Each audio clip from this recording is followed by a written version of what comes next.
Well, thank you for joining us this morning.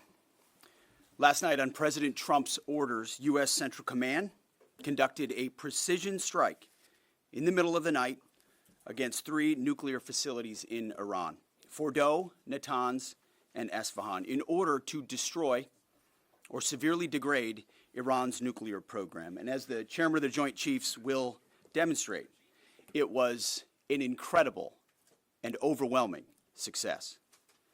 The order we received from our commander-in-chief was focused, it was powerful, and it was clear. We devastated the Iranian nuclear program. But it's worth noting the operation did not target Iranian troops or the Iranian people. For the entirety of his time in office, President Trump has consistently stated for over 10 years that Iran must not get a nuclear weapon. Full stop.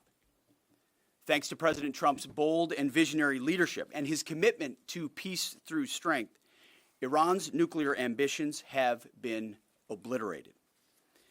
Many presidents have dreamed of delivering the final blow to Iran's nuclear program, and none could until President Trump.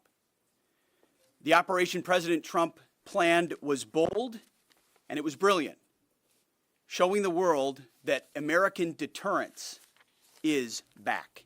When this president speaks, the world should listen. And the U.S. military, we can back it up.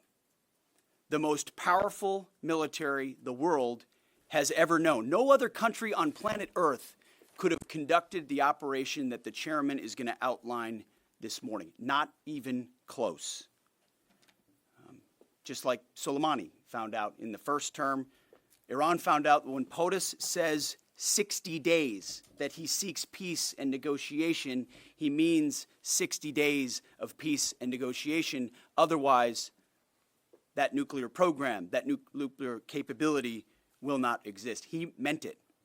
This is not the previous administration.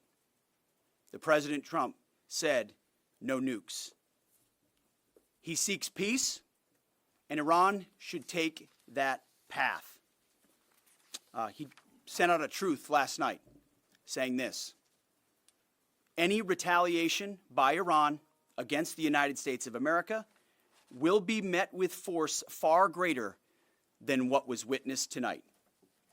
Signed, the President of the United States, Donald J. Trump. Iran would be smart to heed those words. He's said it before, and he means it.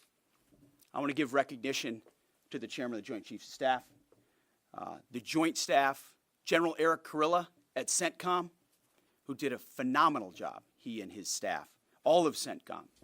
Policy, across the board, this was a joint effort, and across the Pentagon effort.